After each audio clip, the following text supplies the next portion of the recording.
大家好，欢迎回到本周讽特报，我是各位的中国人实验老师 ，A.K.A 中间选民波特王。如同影片标题，不得了，出大事了！各位台湾的棒球迷都应该要仔细看完这集。先带大家看一张图，有在看棒球的朋友，对这 logo 应该都不会太陌生。这是中信集团底下的兄弟象棒球队 logo， 而这个是中国棒球队上海兄弟象的 logo。这不能说很像，只能说是一模一样。相同风格的象头，搭配英文字母 B 的球帽，字都使用 Brothers， 主视觉配色也雷同。不仔细看的话，还以为是兄弟象的新 logo。但这事情不是单纯的 logo 抄袭这么简单，是中共正在进行统战，温水煮青蛙，计划夺走最能团结台湾人的棒球。根据公司资料，这间上海兄弟象公司今年8月才成立，代表人是许廷章，而且是台港澳法人独资，所以不是什么刚好中国有个叫许廷章的。而这位上海兄弟象公司的代表人许廷章，他之前的身份是台湾人寿的董事，而台湾人寿则是中信集团旗下的公司。所以各位觉得上海的兄弟象跟台湾的兄弟象有没有关联？有没有中信集团的影子在里面？还有一件事，各位可以一起看。中信金控前董事长辜仲谅，虽然因为涉案违反银行法而被限制出境，但今年6月，他利用自己是中华民国棒球协会理事长的身份，申请解除限制3天，前往中国商讨棒球赛事。今年6月5号去中国谈棒球，8月就出现上海兄弟，这个时间点会不会太巧了？台湾的棒球经验正在被复制到对岸，那这样做会有什么影响呢？未来讲到兄弟象，国外的人也不会想到台湾的兄弟象了，因为中国人数众多，他们随便洗个1亿人当上海兄弟象迷，你台湾兄弟象迷就变成人家的附属品，不用哇，咖喱旁体，直接山寨干掉正版兄弟象。不对，这样我还能说上海兄弟象是山寨吗？看这新闻跟一系列操作啊，感觉已经是正版授权了。我稍微讲古一下，台湾的棒球在经历过职棒迁赌风波后，曾经低迷过好一阵子，当时很多球迷都被伤透了心，不愿再看自己最心爱的棒球，而球迷的离开也让球团因此陷入经营困难，时报鹰、三商虎等球队也相继解散。兄弟象自己也经历过黑象事件，但还好当时有恰恰、彭政闵出来扛，成为精神领袖。初代兄弟象的黄金3剑客也只剩他一人，另外2位陈致远跟蔡邦安都涉及职棒迁赌，剩下的恰恰当时除了公开喊话之外，也洁身自爱并维持球场表现。那年中华队是败相已露，很多球员要走不走的，但恰恰坚守岗位，努力表现，想让球迷能再相信棒球一次，带着剩下的球迷选手一起走过，最终好不容易，真的很不容易，去关注棒球这件事，才逐渐在台湾活络起来。所以为什么前面要说这些？因为今天的台湾棒球是在有这些故事背景下，好不容易走到今天，但台湾却有人跑去中国搞出一个上海兄弟象，看了会想说，拎水啊连补火龙果，中信这是什么意思？是要再次伤害台湾球迷的心吗？这个就算是一日球迷看了也都会很不爽吧？在中华职业棒球协约中有规定，各队不得筹组参与其他职棒组织。虽然我看这条感觉用人头就能绕过去了，但这样也只是在践踏象迷，也践踏了其他正在该领域努力的选手。而且事情还没完，中共官方将在2026年1月9日至2月1日举办首届中国棒球城市联赛，目标2028年实现中国棒球职业化。而该单位英文名称叫做 Chinese Professional Baseball， 简称 CPB。那这是跟我们一般台湾人又有什么关系呢？因为我们台湾目前唯一的职业棒球联盟中华职棒，也是台湾最早成立的职业运动联盟，英文名称是 Chinese Professional Baseball League， 简称 CPBL。听我说到这边，有没有一种既视感？我直接想到中华民国悲剧又重演一次。以前中华民国先创立，但中国共产党窃国后，中共硬要取一个相似名称的，叫中华人民共和国，然后双方简称还一样，都叫中国，英文都是 China。中共当年就是这样来混淆国际社会，让外国人以为都是一样的。过往中共也是这样来曲解联大2758号决议。台湾人常年受到中共欺压至今，但台湾人没有放弃，花了好长的时间，努力走向国际舞台，到今天才稍微摆脱这套中共话术，避免外国人误会中国人跟台湾人是一样的。结果现在中共又来这套 CPBL 跟 CPB， 以后国际社会怎么看？一定混着看。我建议台湾 CPBL 就趁这机会直接改名台湾职棒了，不要重蹈覆辙，中华民国都已经示范了。而中国的 CPB 联盟目前创始的5支球队为长沙黑皮、上海兄弟、深圳蓝袜。蓝袜，因为共产党是红色，但红袜有人用，所以搞一个蓝袜是吗？厦门海豚与福州海峡。据传长沙黑皮是旺旺集团赞助，上海兄弟是中信赞助，福州海峡是由鼎新集团赞助。这些队伍被联赛规定，每队都需要有来自台港澳球员，而且不得少于10人。这意思是什么呢？有些平时没在看棒球朋友可能不清楚，但一般而言，非本地选手球队都是设上限，就是你最多只能几个非当地人。但中国联赛却是反过来规定，要求台港澳澳选手人数的下限。如果台港澳选手人数太少，这队伍就不能参加比赛。那有这规定，自然会想办法大力挖角台湾选手，因为港澳真的有在打棒球的人也不多。中国只设定台湾选手的下限，没有设定上限，也就有可能会出现整队几乎是台湾人的情况。未来变成台湾选手打台湾选手，以及台湾人代表中国棒球出去参加 WBC 世界棒球经典赛都有可能发生。届时中共国台办就会出来宣传棒球都能统一，那台湾也可以杀小的。当然我这样说，有些人可能会想反驳说，中国只是想搞好棒球而已啊。如果想法还这么天真的话，请看 CPP 中国棒球城市联赛的宣传海报，都直接放台北101了。看到这边，就算你原本是觉得棒球归棒球，政治归政治的观众，应该也没办法再否认中共的统战意图了吧？目前中国已经取了一个跟台湾中华职棒 CPPL 很像的名称，然后也找了看起来会配合中国梦的球队老板加入。那接下来是什么呢？我估计是砸大钱挖台湾球员，一线的可能还不一定挖得动，但中国可以从二线选手、高中棒球选手、代退选手等方面来挖角。而这会造成什么问题？台湾棒球人才将严重流失，出现断层。未来大家都去中国打球了，职棒薪水新台币换成人民币，你说有多少人能不被诱惑？对中共来说，高薪挖台湾球员比做飞弹攻打台湾便宜太多了。挖完球员后，接着就是安排跨联盟比赛，让中国 CPB 跟台湾 CPBL 交流，最终逐渐融合成一个联赛。中国就是在用这种潜移默化的方式来洗台湾人认知。大家还记得12强冠军赛陈杰宪的手势吧？那场比赛在当晚不只团结了所有热爱棒球的人，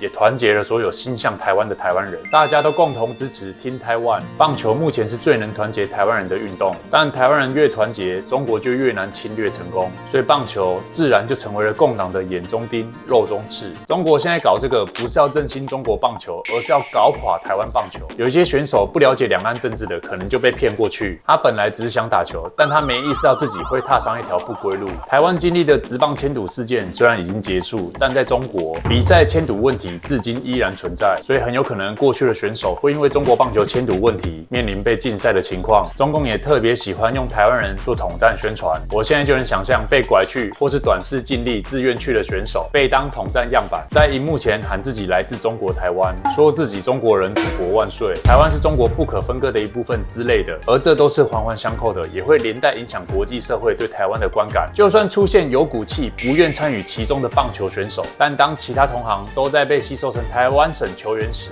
未来他们该怎么在国际场合继续使用台湾两字？这些台湾选手要如何解释中国队和台湾队是国家交流，不是城市交流？说实话，我很痛心，我希望这件事不要发生。这件事如果没有解决，中华职棒也没办法改名的话，未来最能团结台湾人的棒球可能也没了。另外，我在查相关资料时有看见陆委会发言人对此事件表示，在背后运筹帷幄的是一间和职棒联盟、棒协合作的运动行销公司，他们想把台湾经验复制到对岸，甚至要大批球员拉到对岸去。所以上也有很多人在讨论此事，说那间公司就是汉创。那查了一下，台湾的汉创公司负责人叫胡荣志，而承办中国 CPP 的公司叫做上海酷棒体育商务有限公司，然后该公司的负责人就是又这么刚好，也叫做胡荣志，跟汉创的董事长同名同姓，不止名字一样，人也是蛮像的。熟悉的台商养套杀流程，但这次赔上的却可能是台湾的棒球。不知道大家对于今天的事件有何看法？欢迎影片下方留言分享。感慨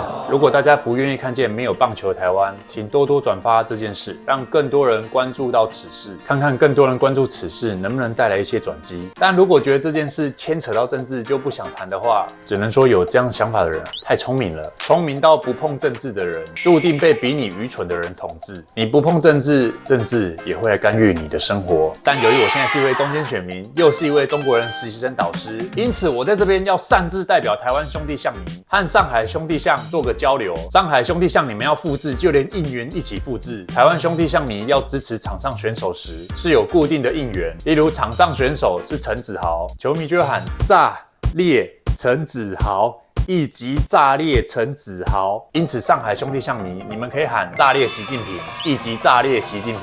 去天安门也可以喊炸裂天安门，坦克炸裂天安门。那今天影片后段带各位看几则送头留言。台湾只有一个中国，叫中华人民共和国，把你们都杀光。好久没看到这么霸气的粉红了，但你辱华了，知道吗？按照你的逻辑，台湾如果只有一个中国，叫做中华人民共和国，那你为什么还要把你口中的中国人杀光呢？抓到台独分子，回头就举报你，畜生，迫害善良的台湾人，你这个人渣一定有恶报。骂得好，支持你骂中国共产党，毕竟破坏善良台湾人的就是你家中共政权。我是主动退订的，在你指责陈老师的那一期，因为你在列解台湾受了中国的反天际，我觉得你很可怜，因为你的认知与眼界将左右你生活中的各种选择，最终会成就出你的人生。而你目前就是个87，甚至我觉得你比关在墙内的小粉红还要87。我当初质疑中国网红陈宇正的时候，是他已经有舔共迹象，也有很多他的观众来跟我反映。我后来自己观察下来，也觉得很奇怪。但本来我还打算再观察一阵子，结果我只是在网络上说我没有再看陈宇正影片了，这中国人就发疯拍片，叫他观众来骂我。那我只好顺势拍片，问他的舔共转变用意是什么嘛？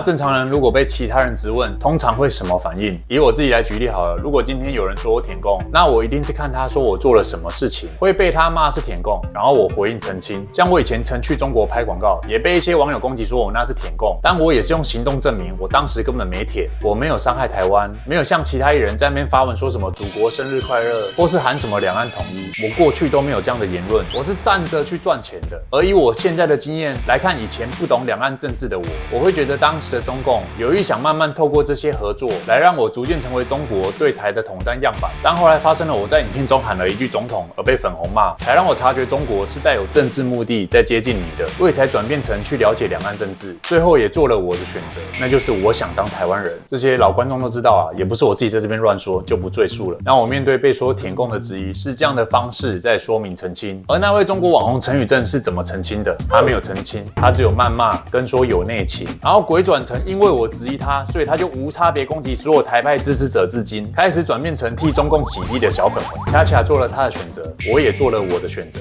而这就是中国网红陈宇正的选择。萧北七耶。话说回来，这位说退订我的网友，你当初看不懂没关系，但是到此刻你都还看不懂别人当初为什么跳出来质问中国网红陈宇正的话，还不懂他彻底转为帮中共洗地的话，那也没关系了，因为你的无知也替你做了选择，就像柯文哲也做出了土城的选择，大家都有选择。想说波特王这种人怎么会弹吉他，还真的会像你这种人形牲口都会上网打字的，我这种人会个乐器也很合理吧？如果骂错了不好意思，但你的表达方式让人没办法确定用意啊。你是想夸我呢？那你说话方式真的太糟糕了。而如果你是以貌取人，觉得波特王这种人怎么会弹吉他的话，我就真的会啊，这有很难吗？你怎么不会？废物哦！我们要认真生活嘛，让自己多才多艺。我以前还学过二胡OK， 今天影片就先聊到这边。喜欢我的影片，请帮我按赞加订阅，也欢迎使用超级感谢或加入我 YouTube 频道会员，支持这个单元运作。当中国人实习生导师不容易啊！上支影片又吃黄标了。我是波特王，我们下支影片见，拜拜。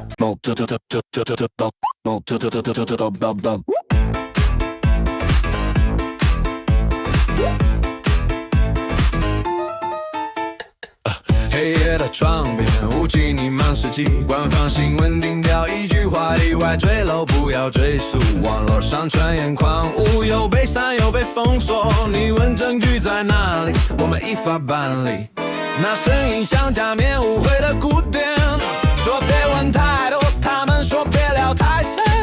阴影里场景在变形，舞台后镜子碎裂，真相碎片在闪烁。No truth， 掩盖真相 ，No truth， truth， 隐瞒事实 ，truth，No truth， 掩盖真相 ，No truth，truth， 隐瞒事实 ，truth， 挑起 cover up dance， 声音被静默，资料被遮蔽，逻辑被割裂，挑起 cover up dance， 不准查看线索，你只听见意外，却看不到破绽。cover up dance， 声音被静默，资料被遮蔽，逻辑被割裂，挑起 cover up dance， 不准查看线索，你只听见意外。却看不到破绽。在中心有标语投影，下面上字句闪耀光芒。反共害我真相，他们被逼着关机观望。当天幕间，警察来到，他们说慰问，你说为谁？在93阅兵前夕亮出一幕，却被黑色幽灵速速抹除。官方声明像重复录音带，一句一句倒回去再说一次。意外失足误导撒界像这些字眼，像胶带贴在嘴巴上封住疑问。基于冷静凌亮越上线，热搜消失贴文被隐藏，仿佛从未存在。你们为什么答案是恐惧？恐惧揭开之幕，那就无处躲藏。No truth， 掩盖真相 ，No truth， 隐瞒事实 ，No truth， 掩盖真相 ，No truth，隐瞒事实，靠近 cover up dance， 声音被静默，资料被抽取，无尽被割裂。跳起 cover up dance， 不准拆开线索，你只听见意外，却看不到破绽。Mirror up dance， 声音被静默，资料被抽取，无尽被割裂。跳起 cover up dance， 不准拆开线索，你只听见意外。别问太深，别问太深。